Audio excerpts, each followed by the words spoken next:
Greetings and welcome to this special Mind Social Perceptive Readers on this day, part 3. Yes, I've already sent out part 1 and part 2. We are now going into the section that I mentioned to you about the precedence of why I'm stating and doing what I'm doing right now as far as relating this information to you. Okay, and it is based right off the good book. I normally read these things from the New International Version, King James Version, all sorts of versions. But this one, I'm going to read 3 verses in reference from the New World Translation of the Holy Scriptures, okay, as to why I am moved, compelled to make these points about what we're going to talk about dealing with the internet, my freedom of speech, personal rights, all sorts of items in the next podcast, okay? So, if you turn to 1 Peter chapter 3, verse 16. Okay? Well, no. Let's read verse 15. 1 Peter chapter 3, verse 15 through 16. It states to sanctify. See, persons who profess to be Christians, this will really interest them. This will be interesting to them. Okay, and to other ones who are in once again, other types of belief systems or what have you, this will still give you some understanding as to why somebody who will not only profess to be a Christian, but why they will try so hard in actually doing certain things or even carrying out certain business practices where you may say, boy, why is that person always taking the loss? I mean, loss after loss after loss monetarily. I certainly wouldn't, and I don't know what faith would have you, okay? But see, you'll see why certain persons who have a molding depending on their own conscience. Because some persons who profess, to be Christians, no, you're right. Make no mistake about it. You do some of the things which I will relate in the very next podcast. And already, yes, the authorities would be at your door after the first or second attempt, not on the 1,000th or thousands attempt to do it. And then you may again look at somebody who is molding their conscience or doing things certain ways, gain certain understanding in other areas where they won't. Okay, so that'll make you aware. So in 1 Peter chapter 3, verses 15 and 16, it states, "But sanctify the Christ as Lord in your hearts, always," key word, see that? Always, let's compound, let's add that word, always ready. Always ready. So let me say it again. Sanctify the Christ as Lord in your hearts, always ready to make a defense before everyone who demands of you a reason for the hope you have, but doing so with a mild temper and deep respect. All right. And then it goes into verse 16 where it says, maintain a good conscience so that in whatever way you are spoken against, those who speak against you may be put to shame because of your good conduct as followers of Christ. So does that make sense to you? Why certain persons will try as hard as they do in their lifestyle and even in business practices and their professions, the way that they do certain things. Now, see, certain things that could certainly expose or show that that maybe there needs to be an adjustment. In 1 Peter chapter 4, notice certain things that are mentioned. Like in verse 15, where it was talking about in chapter 4, sufferings that you will endure really in all aspects of life. And I want to emphasize for the point that we're talking about this topic, that see, even in professional business practices, these happen. So if you look at verse 14, it says, if you are being reproached for the name of Christ, you are happy because the Spirit of glory, yes, the Spirit of God is resting upon you. And in verse 15, however, let none of you suffer as a murderer or a thief or a wrongdoer or a busybody. See, that's scriptural. Or, let me say that again, or as a busybody. Let me say that one more time. Or as a busybody in other people's matters. Okay? And then I just want to read one more verse in 1 Peter chapter 5, verses 8 and 9, because I want you to see that word making a stand again. It says in verse 8, keep your senses, be watchful. Your adversary, the devil, walks about like a roaring lion, seeking to devour someone. And then notice where it says in verse 9, where it says, take your stand against them. Be firm in the faith. And then notice the part where it says, knowing that the entire association of your brothers in the world. All right. Now, with that clear statement, see, you can read those scriptures over and over again as to my precedents. And with the ending of the last verse where it says, brothers, I would like to use a brief illustration to make a statement.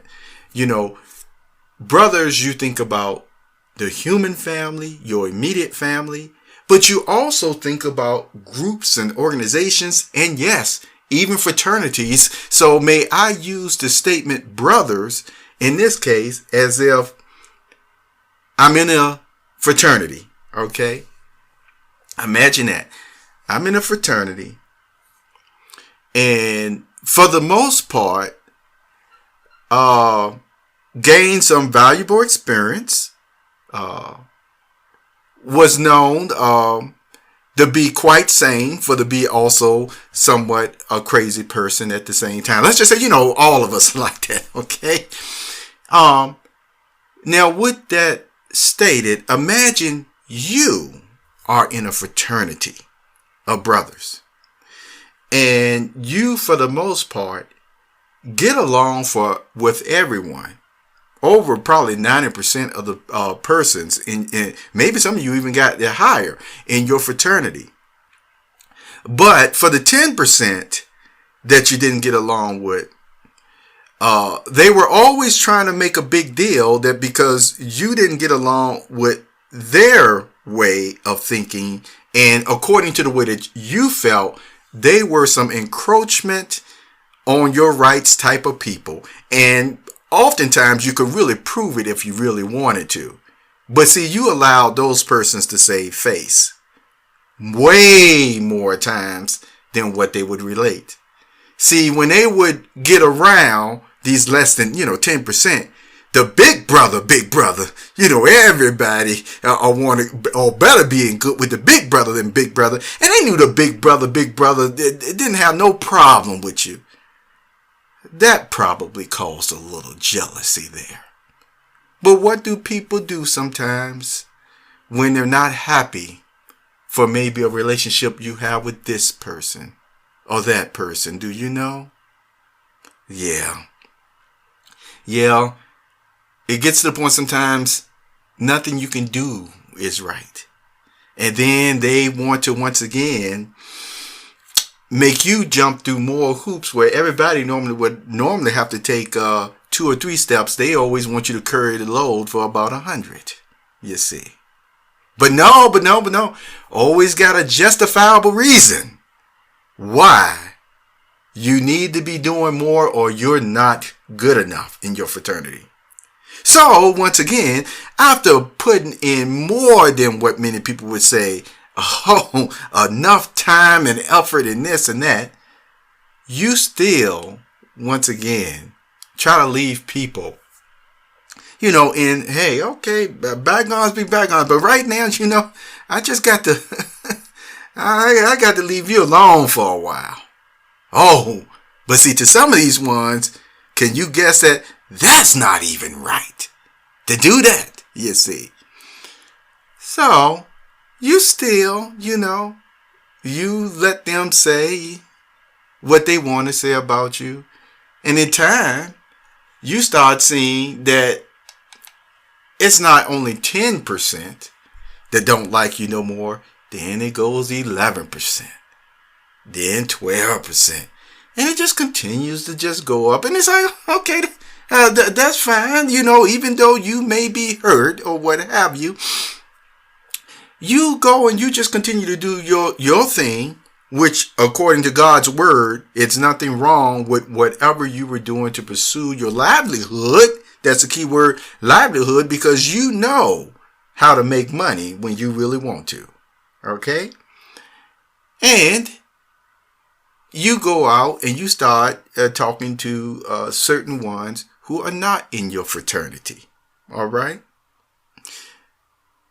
Some of those ones really had touched your heart to such a core.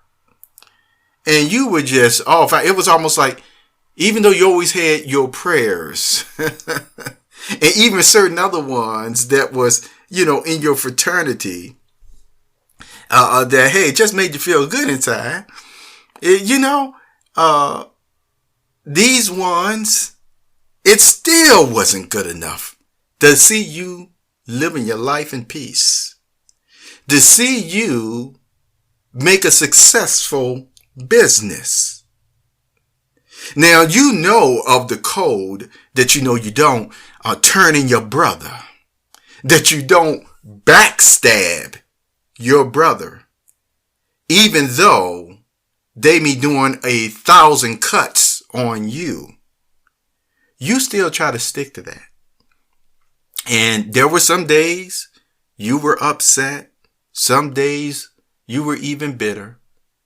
But then the few persons that you had left, because by this time, big brother, even started looking at you probably as this situation that, let me share this one with you and then I'll move on. Let me share this with you. It's in 1 Samuel chapter 21 and in verse 10, and I want you to laugh with me on this if you will.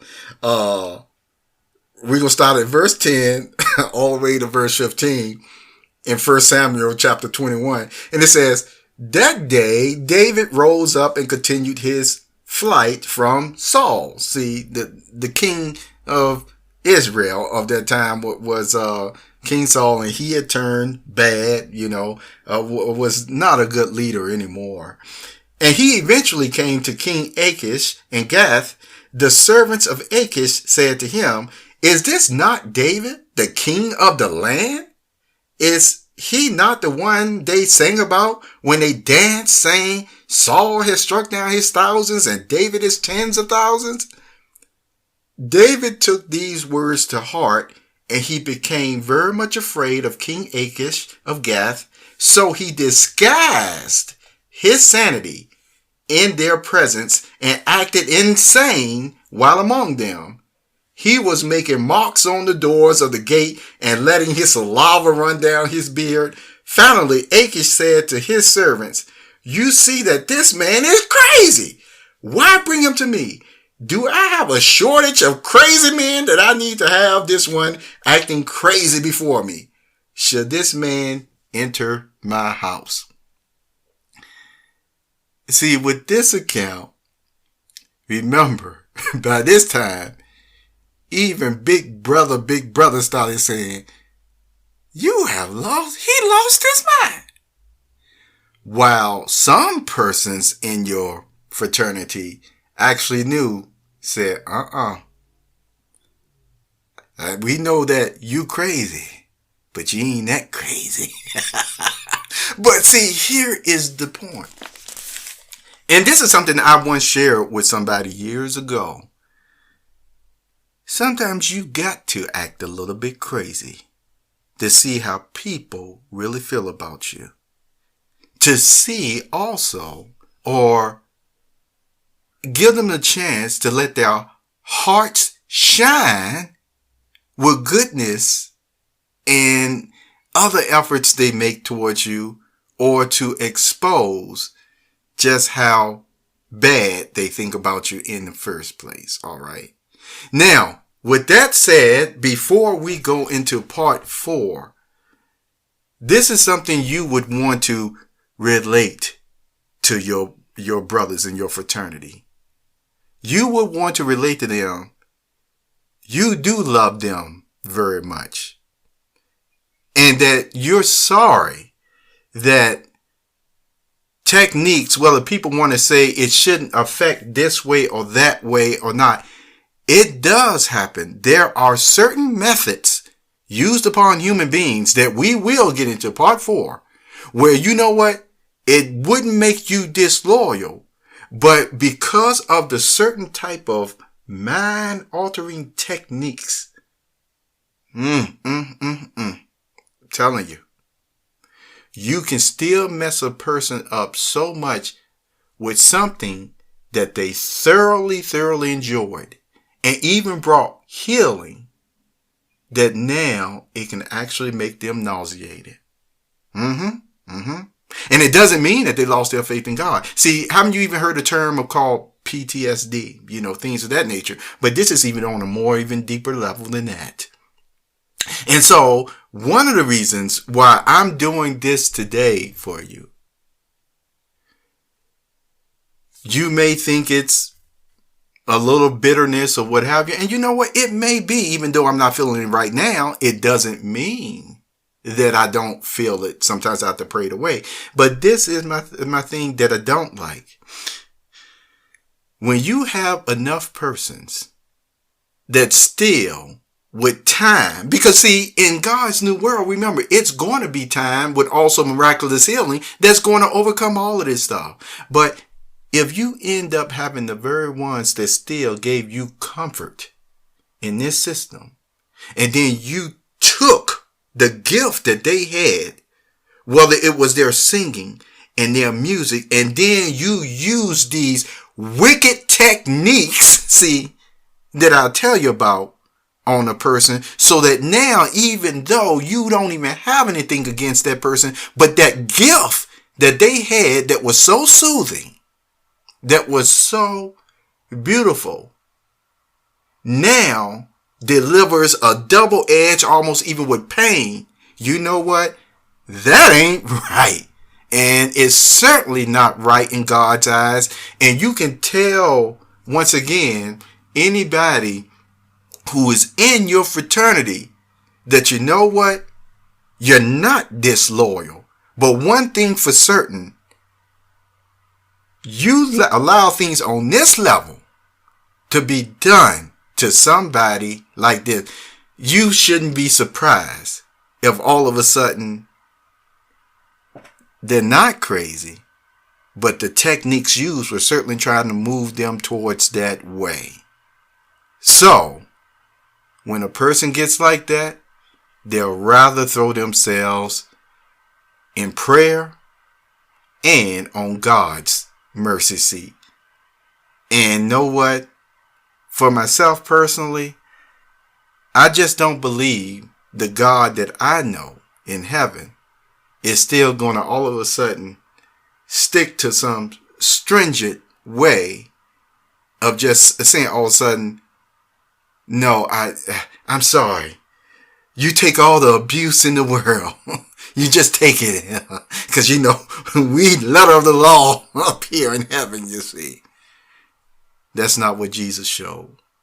So, are you ready for part 4 as we get into the technical matters of what the popbooks.com website has experienced over the past 10 years, the legitimate items that have happened, the legitimate crimes that have been committed, illegitimate crimes that have been committed based off false assumptions, accusations and things of that nature. And that's why one of the reasons the post was made to minds.com about, can you censor somebody, sabotage, shut down their social media or anything without a formal charge or even letting them know you're being charged, and not, once again, through double speak. And let me make one clear thing about the reason I use double speak instead of wordplay. Wordplay, when people say, oh, it's just wordplay, remember, that's supposed to normally be used as, hey, again, like play, it's supposed to be uplifting, like, ooh, fun, games, stuff like that. So that's why I don't use wordplay. I use double speak because it's based off of another scripture in Proverbs that, I may relate to you in the future. You can look it up. It doesn't say double speak exactly, but the actions still mean more of what it was focusing on, that it's a devious way of communicating and trickery and things of that nature. So that's why I always say double speak when I'm talking about the things I'm relating on certain items. So, all right. Thank you for being here. I'm going to take, a few hours break, and you have a wonderful day. Take care.